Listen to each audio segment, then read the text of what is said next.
On the fall of 2017, I was presenting my research at a national research conference.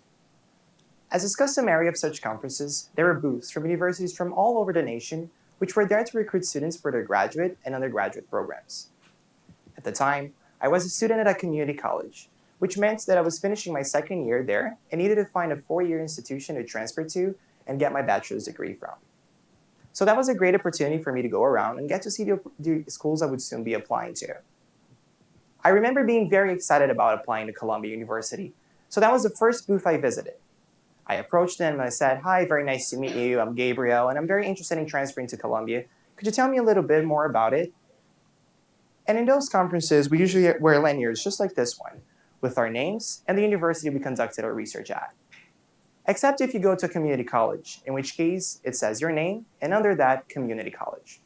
And I didn't realize that when I was speaking to the Columbia representative, my lanyard was flipped, so she couldn't see where I was from. So naturally, she asked me to turn it around. And the minute I did so, she said, "Oh, you know it's really hard to transfer to Columbia, right?" And she gave me some pamphlets and a Go Lions pen and essentially told me to have a great day. She didn't know, but that same evening, I would be standing in a podium winning an award, standing next to students from Harvard and UChicago, and ironically, Columbia. And little did she know that 6 months later, I was actually accepted to Columbia University and three other Ivy League institutions, and decided to transfer to Yale. But before I go ahead and tell you more about community colleges, let me tell you a little bit more about my story and how I got to go to community college. Here in the United States, everybody knows me as Gabriel Cortez, but my real name is Gabriel Conte Cortez Martins. I'm from Brazil, where I was born and raised, and lived there for 17 years.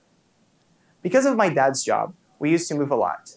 In fact, I'm originally from São Paulo, a large urban center in southeast Brazil, but also lived in places like Manaus, a small town located in Amazonian Brazil where I lived just blocks away from the Amazon River.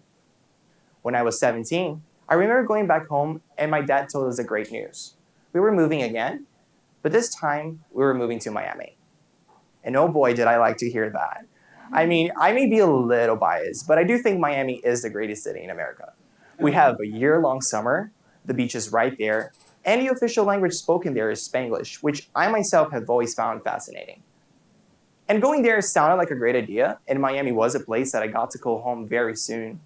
But when we made the decision of moving to another country, we completely forgot to factor in another important thing, which was the fact that I was 17, I didn't speak English, and I was a senior in high school.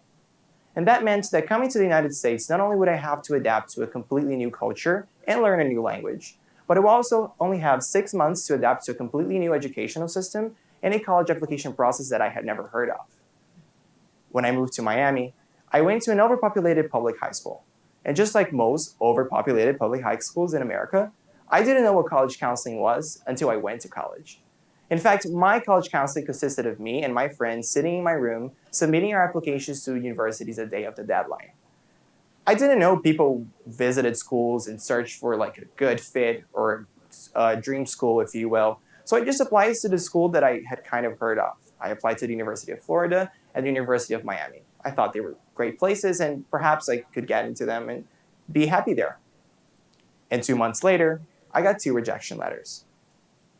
And that truly messed up with my self-esteem because I was learning a new language, I was taking AP and honors courses, doing a lot of extracurriculars, and for someone who didn't speak English that well, my SAT scores were quite decent. But those schools didn't seem to think that I belonged there. They didn't seem to think that I was good enough. And at that time, I didn't have a school to go. But I did have 2 paths I could take. I could either decide to go back to Brazil and restart my education over there, away from my family, or I could stay in the United States and go take community college. But the latter option really didn't seem very appealing because everything I had ever heard about community colleges was negative. In fact, all of my friends, my teachers, my counselors, and everyone I knew in the United States seemed to have the same opinion about community colleges. It was a place that took anybody. It is a place where you get a degree that is not worth it. You probably won't get a job after that. It's a place for losers, for people who are unmotivated. And going to community college is essentially a synonym for setting up your life for failure. But I reasoned with myself. I don't have anything to lose. So I'll go to community college for 6 months. And if I don't like it, I'll just go back to Brazil. So I decided to apply to Miami-Dade College, a community college in Miami, and most specifically to the Honors College, which is a 2-year program that is designed to help students transfer to out-of-state institutions. It comes with a scholarship and a stipend every semester, so I wasn't even going to spend money. So I said, why not? I'll go there for 6 months, and if it doesn't work, I'll just go back to Brazil. I applied, and this time I got in. I think they actually read my application this time and said, well, maybe he has some potential. Maybe if we give him a chance, we can see what he can offer. And I remember that the first day of orientation, all of those ideas I had about community colleges, all about those misconceptions that were completely built on prejudice, were completely dismantled. And that was because in the first day of orientation, there was a panel with students who had just recently graduated from Miami-Dade College and were transferring to 2 four-year institutions. In that panel, I met a student named Constance Thurman, who's here today in the audience. And Constance was telling us how she was transferring to Yale and how Miami-Dade College helped her do that. But she was also telling us about how much she loved Miami-Dade College, how she got a great education, there was an incredible sense of community, she made great friends, was very close to her professors. She also said that she was really involved in her community and she could follow her passions. She did work with human rights, with human traffic victims in the city of Miami, while still having time to dedicate time to her spiritual and artistic life. Constance that day became to me a role model. She showed to me a standard of performance that I needed to be at if I wanted to transfer to a place like Yale. But much more important than that, Constance showed me something that no one else could. She showed me possibility. She was the first person that went against the idea that if you go to community college, you're a failure. She said, I came here, I loved it, and I'm going to Yale. And maybe I couldn't do that, but seeing that she did it got me thinking in my orientation table, what if I could transfer to Yale? What if I could do all these amazing things? And that changed my mindset from day one in college. And it was very important for me to know my goal and to know that perhaps I could achieve it. But Constance was only the first amazing person I met at Miami-Dade College. In fact, most of my classes there were probably the most diverse array of people you've ever heard of. Name a country, I probably had a class with someone from there. In fact, some of my closest friends are from Lithuania, Lebanon, literally any country in South and Central America, like a lot of countries in Asia, Australia, New Zealand, countries in Africa, literally all over the world. I'm not kidding. Just name a country and I'll be like, yeah, I know someone from there. Also, I had class with people who immigrated to the United States for reasons just like myself, because their parents got transferred in their jobs or because they wanted to change their lifestyles. But I also had class with people who immigrated here because they had no other choice. People who were fleeing communist dictatorships in South and Central America, people who were there because they were leaving Haiti after the earthquake, which completely destroyed the land. They had no choice. I also had class with people who were single mothers, who would work during the day and at night would take classes. They believed going to college would provide them with a better future not only for themselves, but for their children as well. I had class with people who were in their 60s and their 70s and they were retired, but they never got to go to college, but they were doing so now that they had some time. But I also went to class with people I went to high school with, who chose to stay in Miami for many reasons. Some of them couldn't afford to go out of state institutions, some of them just wanted to stay close to their families, or some of them just wanted to go to Miami-Dade College. All of us were different. All of us had different purposes, and all of us had a different background. But all of us had something in common. We wanted to follow our dreams. We wanted to get a college education. And we were doing so. We were dedicating our time and putting a lot of effort into going to college and making change in our community and, just trying to get that thing they call the American dream.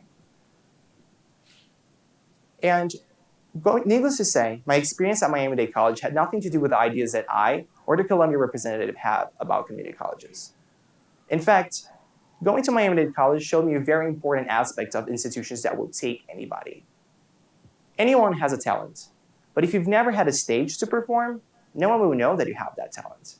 Today you see me here speaking at Yale, and you think, well, he belongs here all along. But that was not the case in high school.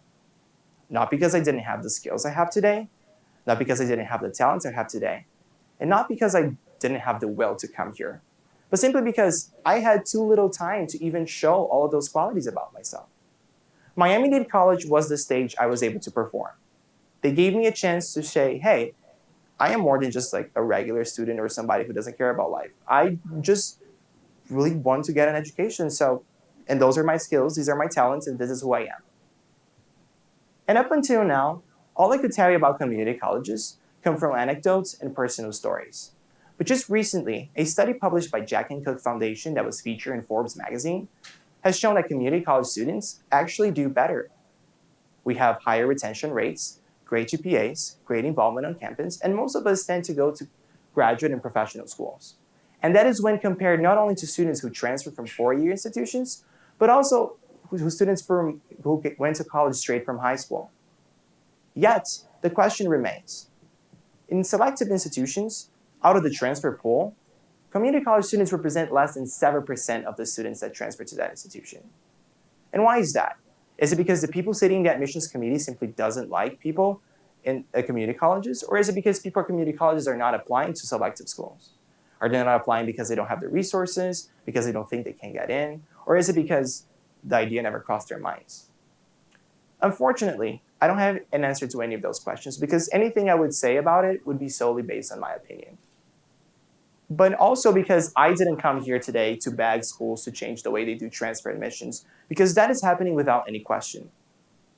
Last year, Princeton reinstalled this transfer admissions process after 30 years of not taking any students as a transfer.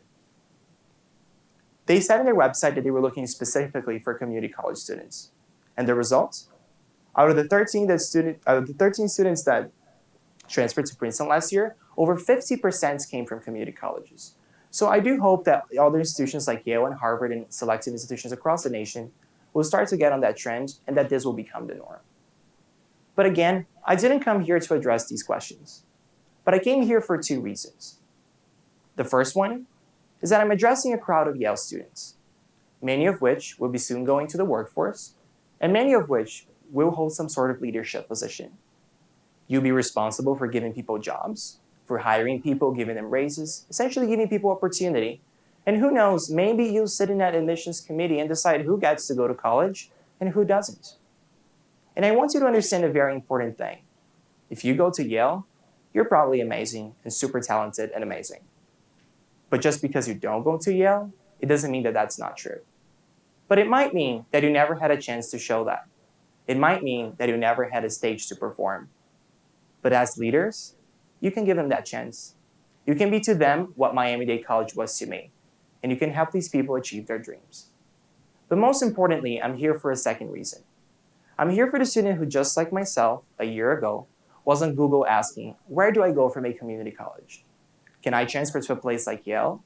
Has anybody ever gone from a community college to an Ivy League institution? I'm here for the student who, just like myself in high school, was questioning whether or not they should go to college at all, or if they should just postpone that idea of getting a college education or go back to their countries. I want to be to them what Constance was to me. And I want to show to them that yes, you can go to community college and you're not a loser. You can go to community college and you can transfer to whatever institution you want. You can go to community college and you will be successful. There's nothing wrong about following your dreams. So don't let anybody stop you from that just because they think that that's what's up. Miami-Dade College president and Medal of Honor recipient Eduardo Padron has a saying, talent is universal, but opportunity is a privilege.